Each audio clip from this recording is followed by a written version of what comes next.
अच्छा, ये एक वीडियो और ले आया हूँ क्योंकि पूछा ये था कि थोड़ा सा कोर के हवाले से और बताएं। अच्छा, मसला ये था कि ये जो हम कोरों के बारे में बात कर रहे थे कि एक फैक्ट्री होती है, अब ये वाक थ्रू बन रहे हैं और ये अलग अलग काम प्रोडक्ट बन रही हैं, तो फिर इनके लिए कोर चाहिए, फैक्ट्री चाहिए। तो ये कोरे P1 में, P2 में, P3 में, P4 में कहाँ थी और कोर टू डीओ में? तो भाई बात तो वही आ गई ना, ये कोर तो थी, बगैर कोर के सीपीयू नहीं बनता। अब वीसीसी कोर वोल्टेज क्या होता है? आप बायोस में जाओगे, देखो बेस को पकड़ना है, बेस वही है। आप बायोस में जाओगे, जाके देखोगे एक वीसीसी कोर वोल्टेज आ रहा होगा, किसी बायोस में शो हो रहा होता है, किसी बायोस में नहीं हो रहा होता। सीपीयू की इतनी डिटेल किसी बायोस में आ रही होती है, किसी में नहीं आ रही होती।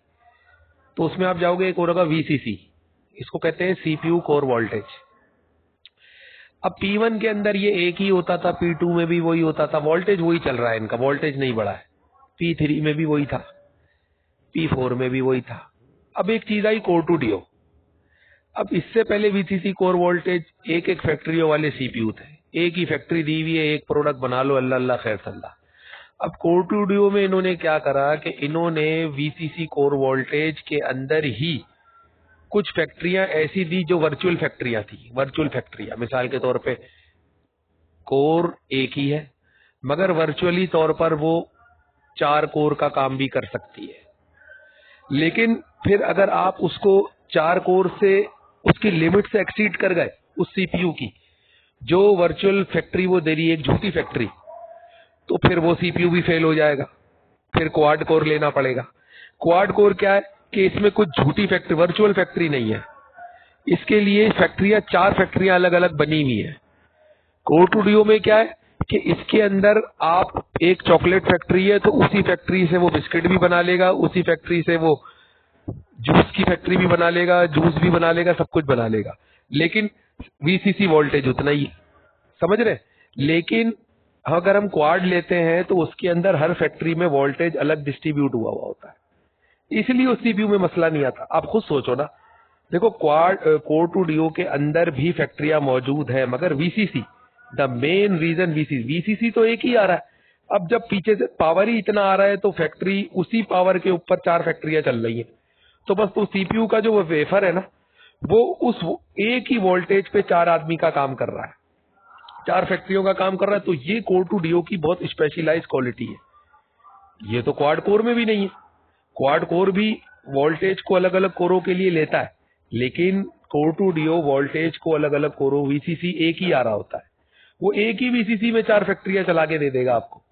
जैसे हाइपर थ्रेडिंग भी हो रही है तो हाइपर ट्रांसपोर्ट भी हो रहा है एमडी के अंदर, आप समझ रहे हो? इस तरह वो ये कोर टू डीओ को इसलिए अवार्ड मिला है, वो एक ही वीसीसी के अंदर आपको 4 फैक्ट्रियों का काम कर देता है, मगर क्वाड के अंदर आपको चारों फैक्ट्रियों की अलग अलग उसमें मीटर लगा हुआ है।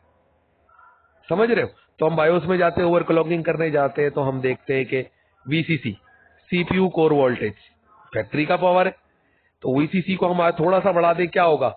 वीसीसी का पावर बढ़ाने से फैक्ट्री तेज हो जाएगी ना, तो ऑटोमेटिक क्लॉक बढ़ जाएगी। क्लॉक बढ़ जाएगी तो जो भी काम हम कर रहे हैं उस प्रोडक्ट के लिए जो भी हमें क्लॉक बढ़ानी है, तो फिर क्लॉक बढ़ जाएगी। क्लॉक बढ़ जाएगी तो फ्रेम बढ़ जाएगी, गेम की लैगिंग खत्म हो जाएगी। समझ रहे हैं?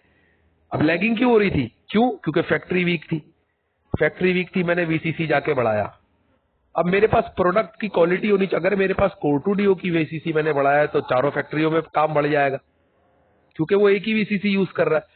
और अगर क्वाड कोर में मैंने जाके वीसीसी बढ़ाया तो फिर वो जो कोर यूज हो रही होगी उसी का वीसीसी बढ़ेगा, क्योंकि उसके अंदर ऐसा नहीं हो सकता कि मैं जो कोर यूज कर रहा हूं, जो नहीं कर रहा उसका भी वीसीसी बढ़ जाएगा। उसके अंदर फिर अलग से आपको सब कुछ देखना पड़ेगा, सॉफ्टवेयर के थ्रू होता है वो। तो क्वाड कोर की कहानी, कोर टू डीओ की कहानी, कोर टू डीओ में तो बहुत कुछ ऑटो पे ही हो जाता है यार। एक ही वीसीसी के अंदर वो उठा के आपको 4-5 फैक्ट्रियों का काम करके दे देगा।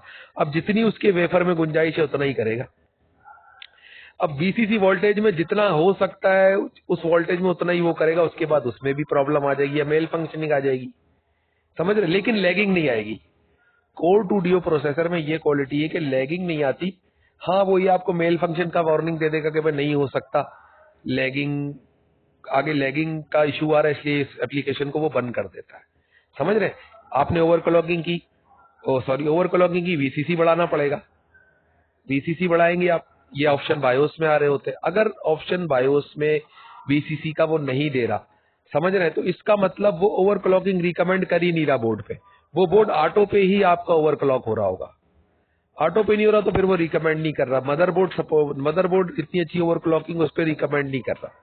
अगर वो ऑप्शन उसके अंदर वीसीसी बढ़ाने का नहीं दे रहा है, वीसीसी बढ़ाने का ऑप्शन नहीं है, तो फिर वो मदरबोर्ड उसमें वो उसको ओवरक्लॉकिंग रिकमेंड नहीं कर रहा। अगर वीसीसी बढ़ाने का ऑप्शन है तो फिर वो मदरबोर्ड उसको ओवरक्लॉकिंग रिकमेंड कर रहा है कि वो उससे उस सीपीयू को मल्टी यूटिलाइज कर सकते हैं एक्स्ट्रा क्लॉक। अब फ्रेम लैगिंग आ रही है, वॉक थ्रू में लैगिंग आ रही है, आपको वीसीसी बढ़ाना पड़ेगा, क्योंकि फैक्ट्री का वोल्टेज बढ़ेगा तो क्लॉक बढ़ जाएगी। अब होगा ये कि 500 क्लॉक बढ़ गई, 200 क्लॉक बढ़ गई, 300 क्लॉक बढ़ गई, अब 3.4 है, आपने वीसीसी बढ़ाया, वो 4 गीगा हो गया या 3.8 हो गया, तो आपको कुछ क्लॉक मिली ना, अब वो जो फ्रेम रुक रहे थे लैगिंग पे वो तेज हो जाएंगे। अब कोर टू ड्यू में बढ़ाई तो लाजमी बात है वो जो भी फैक्ट्री है उस वक्त वो यूटिलाइज कर रहा है उसी वोल्टेज में वो सारी कोरें उसकी बढ़ जाएंगी।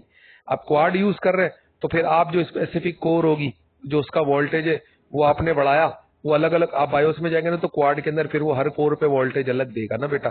तो फिर आपको देखना है कि अगर आपको सारी कोरों पे बढ़ाना है आप सारी कोरों पे बढ़ा दे, तो फिर वो आपकी पावर सप्लाई पावरफुल होनी चाहिए, ये चीजें होनी चाहिए, तो ये चीज है। तो आप समझ गए। तो वीसी बेस को पकड़े आप, वीसीसी कोर वोल्टेज 1 में 2 में 3 में 4 सारे में था, कोर टू डीओ में भी था, लेकिन कोर टू डीओ में क्या था कि वो जो एक फैक्ट्री थी वो वर्चुअलाइज हो गई 4 फैक्ट्रियों में उसी वोल्टेज पे। तो ये कैसे हो गया, अब मैं 4 या 2 या 3 प्रोडक्ट बना सकता हूँ। अच्छा डुअल कोर क्या चीज है, डुअल कोर ये चीज है उसमें वर्चुअलाइज यानी कि कोर की वर्चुअलाइजेशन नहीं हो रही है, उसके अंदर उसका वेफर अलग है, कोर टू ड्यू का वेफर अलग है, उसका वेफर इतना हाई डेंसिटी पर है कि वो एक वीसीसी के अंदर ही 4 फैक्ट्रियों का काम कर रहा है। लेकिन डुअल कोर क्या चीज है, उसके अंदर फैक्ट्रियां पहले से ही 2 दी हुई है और उसके अंदर भी हर फैक्ट्री पे एक अलग से सप्लाई लगी हुई है, वही वीसीसी कोर वोल्टेज। अब ये बात गौर से सुननी है, ठीक है। अब दोनों फैक्ट्रियों पे मीटर लगा हुआ है वीसीसी का। कोर टू ड्यू क्या चीज है, एक ही मीटर लगा हुआ है मगर फैक्ट्री एक से ज्यादा है। आप खुद सोचें कि एक कोर में 4 फैक्ट्रियां खोली हुई है, यानी एक कोर एक फैक्ट्री के बराबर होती है मगर उसमें 4 फैक्ट्रियां खोली हुई है। आप इस डिवाइस मैनेजर में जाएंगे वो 4 सीपीयू दिखा रहा होगा, है ना। तो वो अब वो 4 फैक्ट्रियां खोली में वीसीसी एक है, तो इसका मतलब कि कोर की वर्चुअलाइजेशन कर रहा है मगर इतनी सफाई से कर रहा है कि सिस्टम चलाने वाले को ये बात पता ही नहीं लग रही कि मैं नॉर्मल सीपीयू यूज कर रहा हूं कि मैं Core two Quad core use कर रहा हूं। वो आपको क्वाड वाली परफॉर्मेंस कोर टू ड्यू दे रहा है ना, एक ही सीवीसीसी पे। लेकिन अगर आप क्वाड लगाते जियोन लगाते तो इसके अंदर कोर के अलग अलग मीटर बने हुए हैं, अलग अलग वीसीसी है।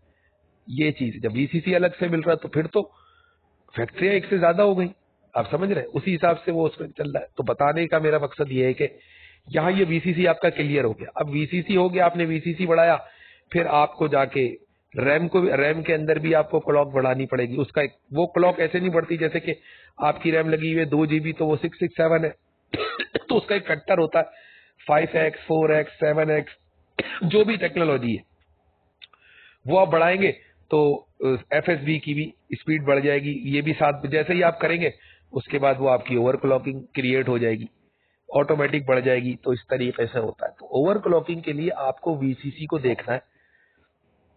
अब वीसीसी आप माइनस वोल्टेज बढ़ा ले प्लस वोल्टेज बढ़ा ले, इस तरीके से होता ही है।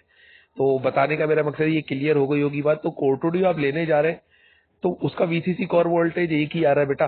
तो अब वो आप लेने जाओ, आप कल को बोलो कि इस पे मैं ये नहीं चल रहा, इस पे लैगिंग आ गई, मिसाल के तौर पे इस पे कुछ चीज मसला कर रही है, स्लो चल रही है, तो फैक्ट्री तो एक ही है।